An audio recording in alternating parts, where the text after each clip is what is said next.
అదే RTV app వార్తల్ని క్షణాల్లో చదివే అవకాశం ఉంటుంది. ఒక న్యూస్ పేపర్, ఒక టెలివిజన్ ఛానల్ మీ చేతుల్లో ఎప్పుడూ ఉంటాయి.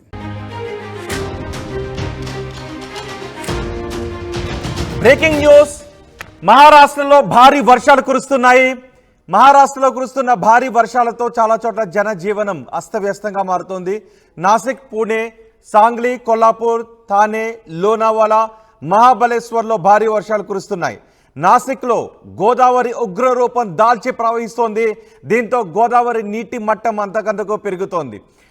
నాసిక్లో రోడ్లపైకి వరద నీరు వచ్చి చేరుతోంది. చాలా చోట్ల రోడ్లపైకి ఒక చోట గుడి మునిగిపోయేంత వరద ప్రవాహాన్ని కూడా మనం ఆర్టీవీ స్క్రీన్ పైన చూడొచ్చు. ఛాతీ పై భాగం వరకు నీళ్లు ప్రవహిస్తూ ఉన్నాయి. కొన్ని చోట్ల గుళ్ళు పూర్తిగా మునిగిపోయిన దృశ్యాలు కూడా మనం చూడొచ్చు. నీటిలో మునిగిపోయింది రామ్కుండ్, గోదాఘాట్ ఆలయాలు పూర్తిగా నీట మునిగిపోయాయి. ఇళ్లలోకి కూడా భారీగా వరద నీరు చేరుతోంది. వరదలకు 10 మంది మృతి చెందినట్టుగా తెలుస్తోంది. మరో 5గురు గల్లంతయ్యారని చెబుతున్నారు. గల్లంతైన వారి కోసం రెస్క్యూ సిబ్బంది గాలిస్తున్నారు. ప్రజలను సురక్షిత ప్రాంతాలకు తరలిస్తోంది ప్రభుత్వం. నిన్న ఒక్కరోజే 90 మిల్లీమీటర్ల వర్షపాతం కురిసింది. నాసిక్కు భారీగా కురుస్తున్న వర్షాల నేపథ్యంలో రెడ్ అలర్ట్ ప్రకటించింది మహారాష్ట్ర ప్రభుత్వం. మరో 2-3 రోజులు ఇదే విధంగా వర్షాలు కురిసే అవకాశం ఉంటుంది అని వాతావరణ శాఖ అధికారులు చెప్తున్నారు. ఒకచోట ఆంజనేయ స్వామి ఆలయం పూర్తిగా నీట మునిగిన దృశ్యాలను కూడా మనం చూడొచ్చు. మహారాష్ట్రలో భారీ వర్షాలు కురుస్తున్నాయి. దీంతో గోదావరి నాసిక్లో ఉగ్ర రూపాన్ని దాల్చి ప్రవహిస్తోంది.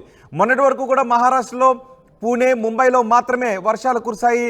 నాసిక్లో పెద్దగా వర్షాలు కురవలేదు. ఇప్పుడు నాసిక్లో కూడా భారీగా వర్షాలు కురుస్తూ ఉండటంతో ఇప్పుడు మీరు ఒకసారి అటు చూడండి ఆర్టీవీ స్క్రీన్ పైన ఏ విధంగా నదులు ఉగ్ర రూపాన్ని దాల్చి ప్రవహిస్తున్నాయో. నదులు పూర్తి స్థాయి నీటి మట్టంతో నదులు ప్రవహిస్తున్నాయి. నదీ పరివాహక ప్రాంతంలో ఉన్న ఆలయాలు కావచ్చు, ఇతర కట్టడాలు కావచ్చు, కొన్ని ఇళ్లను వాటన్నిటినీ కూడా ముంచుకుంటూ నదీ ప్రవాహం ఎంత భయానకంగా ఉందో మనం ఆర్టీవీ స్క్రీన్ పైన చూడొచ్చు. గోదావరి ఉగ్రరూపం దాల్చి ప్రవహిస్తోంది. నాసిక్, పూణే, సాంగ్లీ, కొల్లాపూర్, థానే, లోనావాలా, మహాబలేశ్వర్లో భారీ వర్షాలు కురుస్తున్నాయి. నాసిక్లో గోదావరి ఉగ్ర రూపాన్ని దాల్చి ప్రవహిస్తోంది. మొన్నటి వరకు లోకల్ క్యాచ్మెంట్ ఏరియాలో కురిసిన వర్షాలకు గోదావరి ఉగ్ర రూపాన్ని దాల్చి ప్రవహించింది. ఇప్పుడు నాసిక్లో కూడా వర్షాలు కురుస్తూ ఉండటంతో గోదావరి మరింత ఉగ్ర రూపంతో ప్రవహిస్తోంది. ఒకసారి ఆర్టీవీ స్క్రీన్ పైన చూడొచ్చు. ఆంజనేయ స్వామి ఆలయం పూర్తిగా నీట మునిగిన దృశ్యాలు. ఇలా నదీ పరివాహక ప్రాంతాలన్నీ కూడా నీట మునిగిపోయాయి. నదులు ఉప్పొంగి ప్రవహిస్తూ ఉండటంతో చాలా చోట్ల లోతట్టు ప్రాంతాలు కూడా పూర్తిగా వరదలతో అల్లాడుతున్న పరిస్థితి కనిపిస్తోంది. గోదావరి ఉగ్ర రూపాన్ని దాల్చి ప్రవహిస్తూ ఉండటంతో ఇటు ఆంధ్రప్రదేశ్, తెలంగాణ, మహారాష్ట్ర ప్రభుత్వాలు అలర్ట్ అయ్యాయి. ప్రజలను చాలా అప్రమత్తంగా ఉండాలి అని అలర్ట్ జారీ చేశాయి.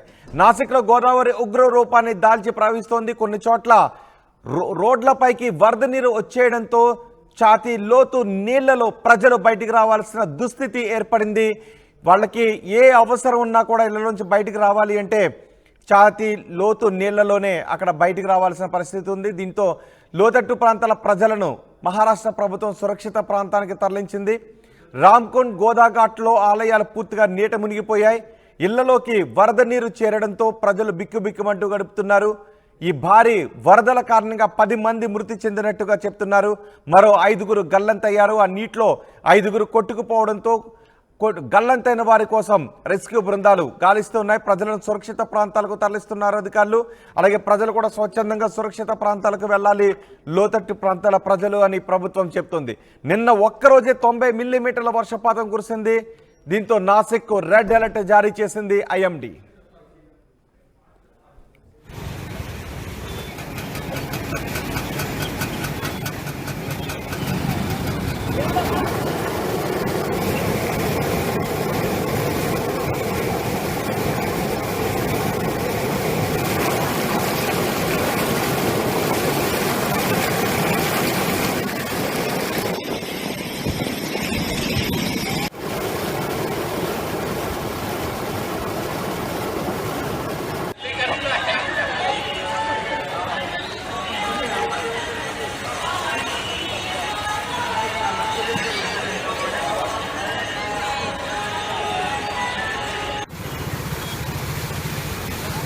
మరిన్ని వీడియోస్ కోసం ఛానల్ ని సబ్స్క్రైబ్ చేయండి, లేటెస్ట్ అప్డేట్స్ కోసం వాట్సాప్ ఛానల్ ని ఫాలో చేయండి అండ్ లింక్ డిస్క్రిప్షన్ లో ఉంది.